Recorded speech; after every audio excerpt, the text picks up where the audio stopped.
Harry Everts. Yes, my English is not so good, yeah. That's okay. Harry Everts, you've been to a lot of Motocross of Nations. Yes. What are your best memories of this event as a rider? Oh, jongen, so many. I was in the trophy federations. I think I was 8 or 9 times in, and we won 7 times. At the Motocross Nation, I was also 5 times, 4 or 5 times. He won 2 times.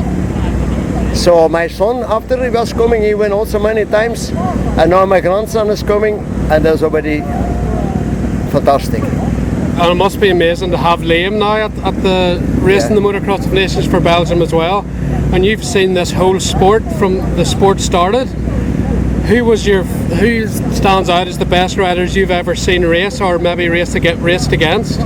For myself, when I was riding, was Joël Robert. Okay. Joël Robert was my hero, my uncle, Jeff Davison, but after that was Joël Robert. He was the number 1 for me. Yes. And he looked a very natural talent. Even the old videos I've seen, he's just very natural and stylish on the bike, even though it was the older style bikes. What did he do so well, Joël Robert? Joël in that time, he was a native talent. He have everything for himself. So, and he picked me up. He picked me up. He made a bike Poets Dallas man. Joël Robert met the English person. He made the frame, and then he sent me over to US. In 1970, I won 7 from 8 races, and after that I go to Pook. Very good. So they make my world championship, and then after I go to Suzuki, I do 3 times more. It was 1 time 3, 4, and that was a little bit my life on the motocross. And did Robert inspire you? Yes. Did you learn a lot from him? Yeah, it was my hero, and he picked me up, and he told me some tips like everybody do, you know. But you have to do it by yourself. You have to open your eyes. Who is a rider doing what he do? Yeah. That you have to learn also from yourself much. You need somebody next to you, but that was one of the most important is yourself. And did you ride the Trans AMA series in America? Did you enjoy that? Was that a big race series at the time? No, I coming 74, 75. I have 1 race I was second, 1 race I won, and that was for me. It was like training, like I go to US, you know, with the team and to all the big riders from Europe. But that was the best. It was something special when you're young. Did you see the Americans getting better each year you came over? No, when I was coming in that time, the Americans were not that. Some of them were coming better and better, of course. But after that, they're coming more better and more better and more better. But anyway, when you, in the moment still today, when you take the European riders out from USA, you take from Australia the guys, or you take from that, America's not so big riders. Not the way it used to be. When you take all that riders away, it's not so big field. You know what I mean? In the top. Yeah. It's like Europe is a little bit small. We are from Belgium, and here is America. It's a little bit bigger. What do you think the European and GP riders have done so well over the last 10 years to elevate themselves, to beat America and to be the fastest in the world again? Yeah, look, when you go today to California, this trucks they stay dry. I think on Americans will be fast. Yeah. But when it's raining and many things coming up, then it's a different story. I remember Vauxhall, with Stefan, when it was raining, it was not possible for them.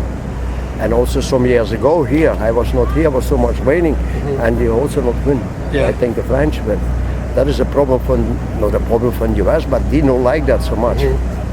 You won 4 world titles. Yeah. Did you ever think Stefan would win 10? Was that ever a goal you had? I know you worked really closely with him, but to see your son win 10 world titles, that must be pretty amazing.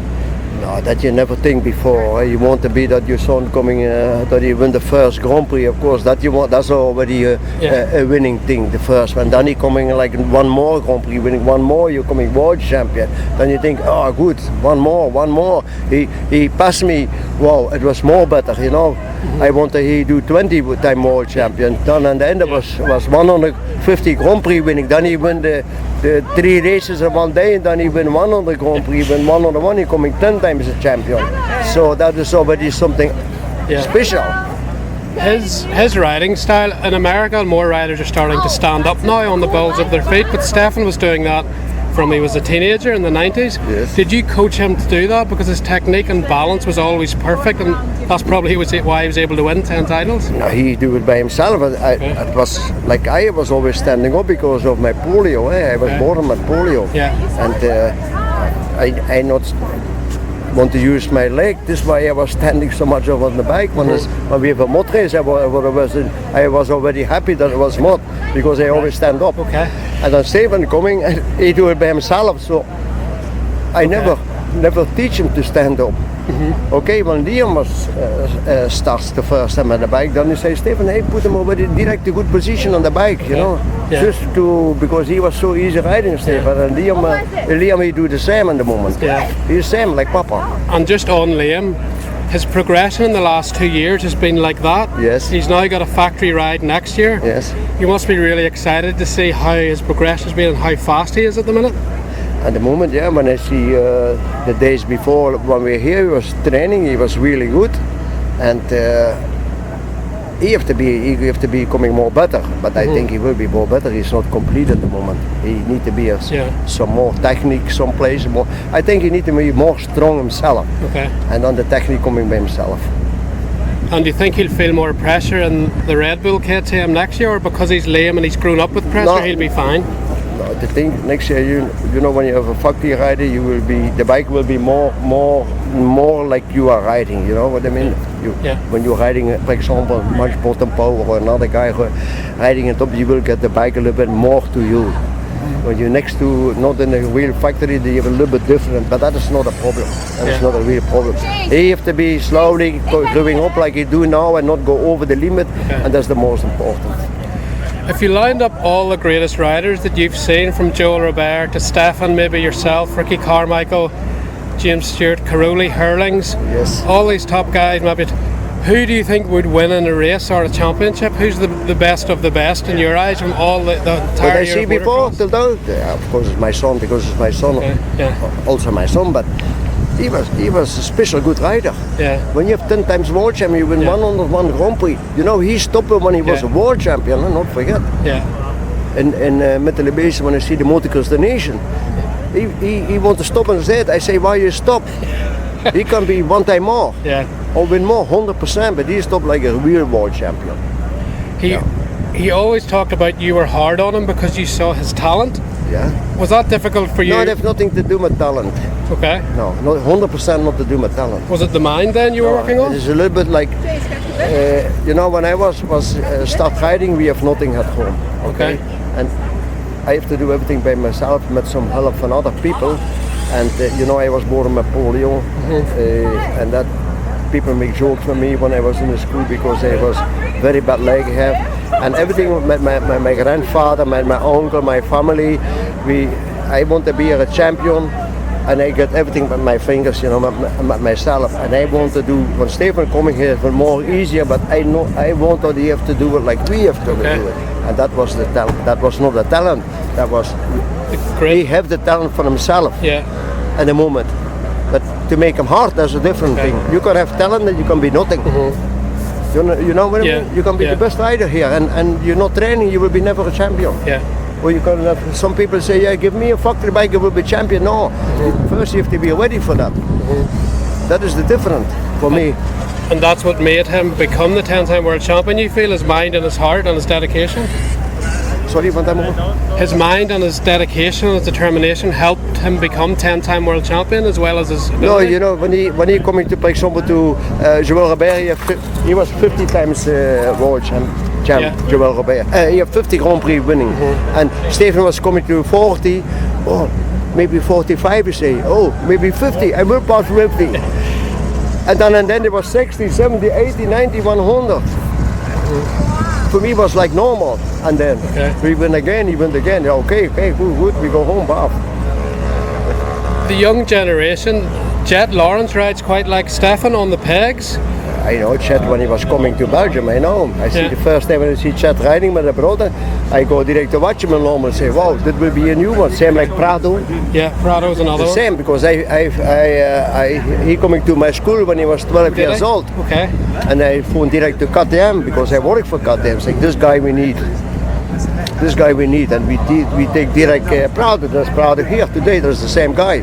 Prado and Jett, are they the two technically best? Maybe Tom Vialle as well? Jett, I see when he was in Belgium, we were together in Suzuki. I go many times training with the Suzuki boys, with Jett's father together, and Jett Everts. He have it himself. Yeah. He have everything what he need to have. Yeah. And do you think him and Prado can go on to be the best guys in the future, or who do you see coming up after Herlings? Prado already have some problems this year. I don't know why. It was not the same like before. I hope he will be better next year. We will see. And Jeffrey, I have to come back. We will see what happens. He's 1 year out. You don't know what happened after. What are your thoughts on Jeffrey? He's amazingly fast. He gets hurt quite a lot, but his speed's really good. What are your thoughts on his style, his speed, his technique, and can he be better? Or Jeffrey Herlings have not that much technique. He's a very strong guy, and that makes him so strong. But in technique, he's not that special. But he have everything. I mean, in the deep sand, nobody can beat Jeff because of even the goal he want to win. And the big mud is a different rider, but in total he is a very good rider. Don't forget. Otherwise, you cannot win so many Grand Prix. Finally, Jago Geerts. He's riding for Belgium this weekend. He had a very tough last round of the World Championship, but obviously he's Belgium on with Liam, Belgium's next hope for a World Championship. Have you spoken to him or given him advice, or Stefan, about how to get over such a big defeat in the world title? No.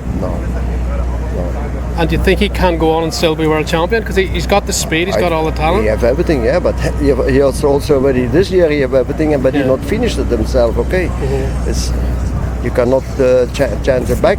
Yeah. What do you have to say? What do you have to say? I think I was hoping he coming a world champion, Jago, because he's a good rider and this and that, but he missed some things he was missing. But I see himself, but it was not. He's a very good rider, but he not make it finished 100% for me. Tom he has some bad luck, but the other guy also have bad luck. So what is the best? I think he must be a world champion. But I see a big mistake from him in Turkey in that second heat. I see a mistake from Jago. I see it in front of me, and I think there he lose the title because the lap after they crashed together. But the lap before he was already in front and he making that place a mistake. Okay. This is racing. You know, I was also riding for first position in the last Grand Prix. It's not easy, not forget in the mine. And we were with 4 or 5 riders to becoming a world champion. And I say non-stop to myself, you have to be calm, and I win. And okay. I was lucky. But Tom Vialle, who won, he's very good under pressure. Is that the main difference between him and Jago? No. Tom Vialle, he won. It was a moment he was giving up a little bit, and one moment, and then he coming back again. And you can be better coming from the back to the front. Don't forget. Like Stefan one time, he was 72 points behind the world champion, the number one, and he said to me at home, "I coming world champion," and he win that world championship. I never forget. So when you coming closer and more closer, then you can make a big mistake. How do you think Tom will adapt to America? Do you think he should have gone to America or stayed and went MXGP 450 class? Who?